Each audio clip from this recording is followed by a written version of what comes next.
Thank you very much to Sleepy Cougar for becoming a member of the channel. Thank you to Mike Dickinson for rejoining as a member. And a huge thank you to both Alex, Scott and Ismat really for gifting memberships to people in the live stream chat the other day. So that means that Daniel Bohr, Adam Smart, Em and Her Bricks, XSmoke53 and Pie Plays are all now members of the Kinetic Rugby League channel. Thank you very, very much for your support. Let's get on with the video. Starting with 12th, and still in 12th, I have Salford Red Devils. Fortunately, their starting lineup actually looked stronger than I was expecting, and they actually had some good moments. They scored first, which certainly was a surprise. They did concede 2, and then go down 12-6 in the first half, but that's a real solid effort in the first half against a strong Leigh side. Some great defensive efforts, and with Milne's kicking game, he caused a lot of problems for Leigh as well. As the game went on, Leigh always had a lot more pace, there was more experience, higher fitness levels as well. A lot of players in that lineup still lacking experience, especially in the back line. The forwards look pretty strong, but the back line still lacking in experience. Eventually, Leigh started to pull away. It was another solid effort from Salford once again, but they'll stay where they are in 12th. On to 11th, and still in 11th, I have Castleford Tigers.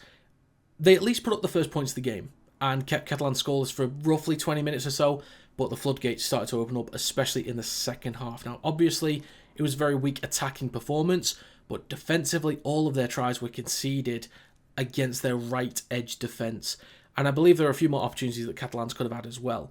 They also only completed at 75%, which isn't the worst completion ever, but compare that to a Catalans Dragons completion rate of 96%, which is what the stats say on Super League. They're not always accurate, but 96% apparently, you're always going to fall behind.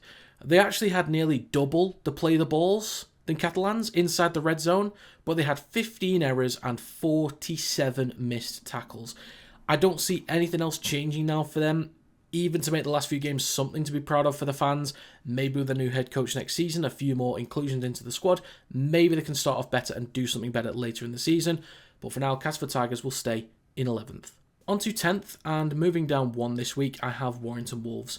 When the season was on the line, and you had one of the more winnable games remaining to make a push for playoffs, which was realistically possible before this game, you have plenty of field position, but failed to score in the first half very early on. And in the second, just have barely any control in the game, a lack of territory, and way too many mistakes, with a completion rate of 66%, 12 errors, and 40 missed tackles. They allowed Huddersfield to enjoy a fair bit of time inside their red zone, defended well at times for the amount of plays that Huddersfield had, but after so much pressure, off the back of Warrington's own mistakes, by the way, they just couldn't keep Huddersfield out for long. It was just a numbers game at that point. If this was against Wigan, Saints or Hull KR, they might have turned up, because it would have been a big game. But there's a real lack of effort and intent from some players in the last few weeks, and this one showed a lot of passengers in this display. So Warrington Wolves will move down 1 into 10th. In 9th place, and moving up 1, I have Catalans Dragons. They have been a poor side this season, but I think given their efforts against Warrington last week, they were solid, and their dominance against Cas this week, they can move up. They completed at 96%, as I mentioned before, and defended brilliantly, to be fair. To have 40 play the balls inside your red zone and only concede a try early on, and then no more for the rest of the game, is a very solid achievement, to be honest. They also appeared to move the ball around a lot quicker in possession than they have done in some recent weeks, and there was a lot more intent for players to be in support. And again, against Castleford's right edge defence, so Catalans' left edge attack, they did a great job finding breaks and opening up the defence in different ways as well. So Catalans Dragons will move up 1 into 9th. In 8th place, and staying in 8th, I have Huddersfield Giants. They were in full control against Warrington, at least what it felt like anyway. The stats say they completed at 99%, I'm not sure if that's correct or not. Again, the Super League website's completion rate stats aren't always correct. It says that Wigan had 105%, so take that with a pinch of salt. But it certainly felt like they had a high completion rate. I don't recall them making too many mistakes. They were under a bit of pressure early on, but after one catch in goal, they had a 7-tackle set, marched up the field, and basically maintained solid field position throughout and didn't really have to worry as much about defending on the goal line. As Warrington were making more mistakes, they kept the pressure on, making sure they kept completing sets. There was a repeat set in there from a grubber kick, maybe another 1 or 2. I didn't really remember the repeat sets as much, but there was a lot of 6-agains gifted to them. It was a close game for a while, but at no point did it actually feel like they'd lose that game.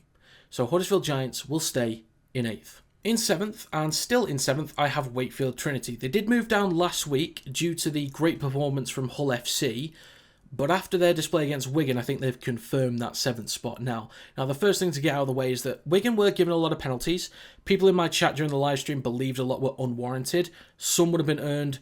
Some Wakey really need to clean up their act with, and it was a problem all throughout the game. So 6 agains and penalties, they can be a little bit subjective. So at least on a lot of them, they would have had to clean up. Now, in possession, they were very easy to pin back, aside from when they were given their own penalties. But when they did try and shift the ball towards the edges, they either got dragged into touch, they dropped the ball, or there was a wayward pass to turn the ball over inside their own half. They also had an extra man for 10 minutes, and in that time, they made no difference to the game at all. They were chasing the game at that point, but there was no swing in momentum. They started that stint in the red zone, turned over the ball, and later on in that 10-minute stint, conceded a try.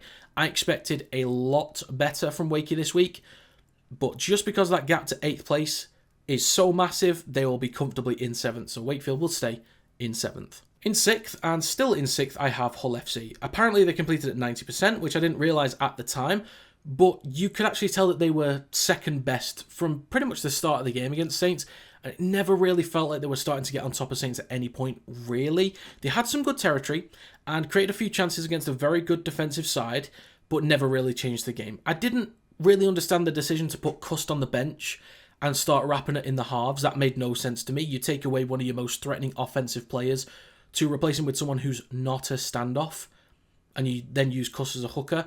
Again, this is against Saints, a great defensive side. It didn't make any sense for me. And you're already missing out on Price and Asiata. But the fact that they at least completed so high kept them in it. It at least meant they weren't overrun or overwhelmed with defensive work on their own goal line, but they just didn't have enough strike throughout the game to quite match St Helens. And even when Saints kept dropping the ball as well, Hull FC couldn't really just gather enough to get back into it. So Hull FC will stay in 6th. On to 5th, and moving down 1 this week, I have Leigh Leopards. I think we all expected a lot more points and a much more dominant performance from Leigh. The first thing I noticed with the team list was that they missed some players and, of course, rested some players. They still had Mulhern up front, but they also used Jack Hughes as a prop as well, and he's not really going to be able to compete with the likes of Logan Lewis and Justin Sangaria, especially up front through the middle. O'Brien was the 18th man, so McNamara started in the halves, and their attack overall looked less free-flowing, with a few of the backup options dotted around the squad here and there. So early on, it really took them some time to find their way. And as I said for Milnes earlier as well, his kicking was so effective for them, he caused a lot of problems for Hodgson, especially under the high ball. Defence was fine, really. There wasn't too much to worry about overall. The attack got better, as I said, but overall I think their performance with 66% completion was below par, way below par. But if you take the 2 games before as well, which were losses, getting dominated by Hull, the week before against Leeds was a good effort as well, but the week before against Warrington could have easily been another loss as well. Leigh are taking a slight dip in performance in recent weeks, and I think it's about time to move them down with another team deserving of a spot higher up. So Leigh Leopards will move down 1 into 5th. In 4th place, and moving up 1 this week, I have Wigan Warriors. This is their first time in the top 4 since round 16, actually. Now, this week, they were completely dominant from start to finish, in full control, defended very well off the back of kicks. They didn't allow easy meters when pinning Wakefield back, and when Wakefield had possession further up the field, they didn't allow easy meters at all. Of course, they didn't concede a single try. The only points they conceded was from a penalty right at the end of the first half, and that's it. And as I mentioned before, they went a man down, they didn't concede, looked unfazed, and then they scored themselves. Some of the attacking plays broke down in structure from time to time, but with French back in there and other weapons they have that can play off the cuff, they made a few moments work anyway, and when it looked like the plays were over, they created a little bit of magic. Wigan still aren't a perfect side yet, they're still trying to find their way, but with French back, maybe that journey becomes a little bit easier. So Wigan Warriors move up 1 into 4th. Now on to the top 3, and moving down 2 this week, I have Hull Kingston Rovers. They earned a spot back at the top last week, but this really just threw it away. This was one of the worst Hull KR performances I've seen for a long time. They looked so uncomfortable in possession. They wanted to get into their usual rhythm with kicking to the corners and building field position from there, which is fine. But early on, they were startled by how well Leeds were moving the ball around. And when KR needed to put together something in attack to get back into the game, they had no answers. There are a lot of wayward passes and players second-guessing themselves. They look really uncomfortable. Looking at stats, They completed at 81%. It's nothing special, certainly not bad. It's in the ballpark for an average completion rate. They had 9 errors, which was 3 more than Leeds. Not a great number, but nothing to be too concerned about. But for those that don't know the stats off by heart, there are some that will do because they're in my live stream chat. But just have a guess how many missed tackles they had. Just pause the video and have a guess. But Hull KR had 61 missed tackles. 61. To put that into perspective, that's only 2 less than what Salford had against Hull in their 86 defeat the other week. 61 missed tackles. Now, Hull Kingston Rovers will bounce back. They just will. I think we all know that it's going to happen. They will bounce back against somebody very soon. It might just be the matchups. Leeds might just be a great matchup for Hull KR, the same with it. Saints are a great matchup for Leeds. And with more tough games to go, KR will be tested. But for now, after that performance, KR will move down 2 into 3rd. On to 2nd place, and still in 2nd, I have St Helens. I was really tempted to put them in 1st, but there are a few reasons why I can't move them up, just because of their own performance and the performance of someone else getting in the way. But as mentioned during Hull's section, Saints felt like the better side that maintained control. Now, when I say control, I mean more in the sense of point scoring. It didn't feel like they'd really concede, and they felt more capable of scoring points. So it felt like they were under control, they had a handle on things. That's what I mean by that. But they did complete at 66%, which is a major reason why they haven't taken the top spot. Their 19 errors really got in the way of potentially putting this game to bed.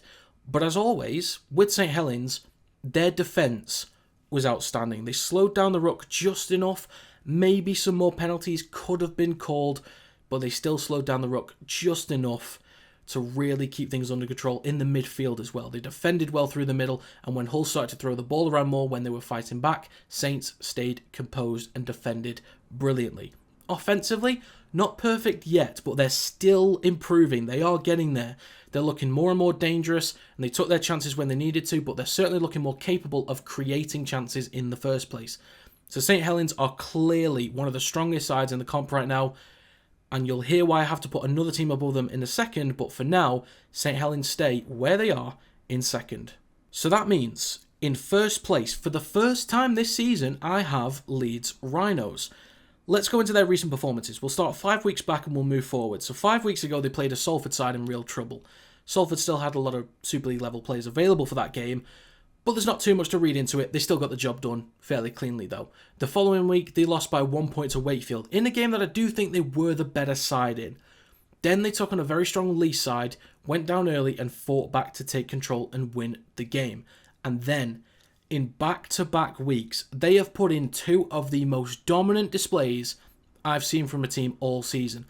There may be some other games I'm forgetting, but in back-to-back weeks, Leeds have put in 2 performances that can easily be in the conversation for most dominant displays this season, based on the expectations of each game. Their defence against KR was incredible. They only conceded 1 try with around 2 or 3 minutes to go. When KR tried to move the ball around, their defensive line speed was excellent in getting up and shutting them down, making each attacking play awkward for KR to move the ball around. They competed through the middle, which I knew was possible, but I didn't think they would this week as well as they did last time, since there was no Ledsky, there was no Jenkins, and there was no Holroyd.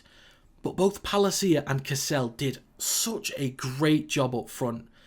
Then you look at some of the backs. Newman, Connor, Miller, all of them made KR defenders miss time and time again, just eating up more meters on every play when they had the ball. Everything about their attack was quick, precise, and with intent. Leeds were on a mission this round, and in their last 2 games, they've looked as strong as anyone all season. They look incredible right now. Can Leeds keep this up? We will see. But for me, Leeds Rhinos, for the first time this season, move up 2 into 1st. So there you have my Super League Round 23 power rankings. As always, if you guys have your own power rankings, do let me know in the comment section down below. If there's anything you disagree with in this list, let me know in the comment section down below as well. But as always, if you enjoyed, feel free to leave a like. It does help to get the video out there to more people. Subscribe to the channel to stay up to date with more Kinetic Rugby League content. And if you'd like to become a member, you can do it by clicking the join button below this video and joining for as little as £1 per month. But that's going to be it. Thank you very much for watching, and I will see you next time.